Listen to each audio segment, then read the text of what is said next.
Hello and नमस्ते। Electoral bonds के part 4 video में आप सबका स्वागत है। सरकार ने इलेक्टोरल बॉन्ड स्कीम ये बोल के लॉन्च किया था कि इसके जरिए चंदा देने वाले डोनर की पहचान गुप्त रहेगी, लेकिन ऐसा नहीं है। जब मैं द क्विंट में नौकरी करती थी तब मैंने इस मामले पर एक इन्वेस्टिगेटिव रिपोर्ट फाइल की थी, जिससे ये एक्सपोज हुआ था कि इलेक्टोरल बॉन्ड्स में एक hidden unique alpha numeric number होता है जो हमें नॉर्मल रोशनी में नहीं बल्कि सिर्फ अल्ट्रावायलेट रेज में ही दिख सकता है।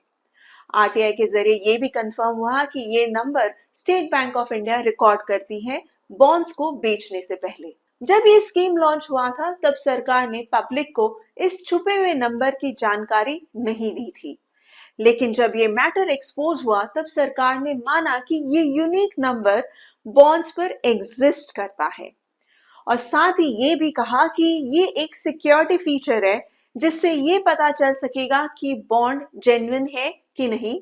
इस कारण स्टेट बैंक ऑफ इंडिया इस नंबर को रिकॉर्ड करती है। सरकार ने ये भी कहा कि ये नंबर ऑडिटिंग में काम आता है।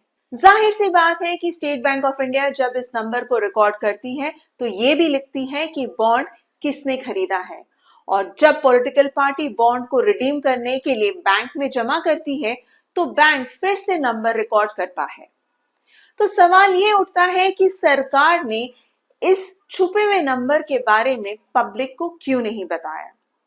भले ही आम जनता या इलेक्शन कमीशन को ये नहीं पता कि इलेक्टोरल बॉन्ड्स के डोनर कौन है, लेकिन सरकार और एसबीआई को तो ये पता है कि कौन किस पॉलिटिकल पार्टी को चंदा दे रहा है। एसोसिएशन फॉर डेमोक्रेटिक रिफॉर्म्स ने लगातार इलेक्टोरल बॉन्ड्स पर एनालिसिस पब्लिश किए हैं।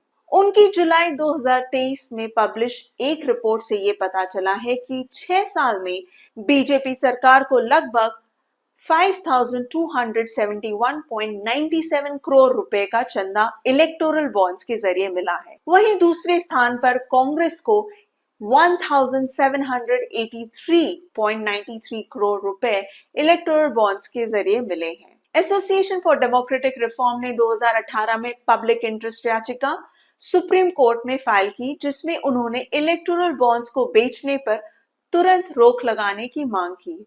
कहा कि ये स्कीम अनकॉन्स्टिट्यूशनल है। उन्होंने ये भी कहा कि डोनर्स के नाम पब्लिक किए जाने चाहिए ताकि पॉलिटिकल फंडिंग में ट्रांसपेरेंसी बनी रहे। इस स्कीम पर सुनवाई हो चुकी है और सुप्रीम कोर्ट का जजमेंट अभी आना बाकी है। Thank you for watching. Please like, share and subscribe.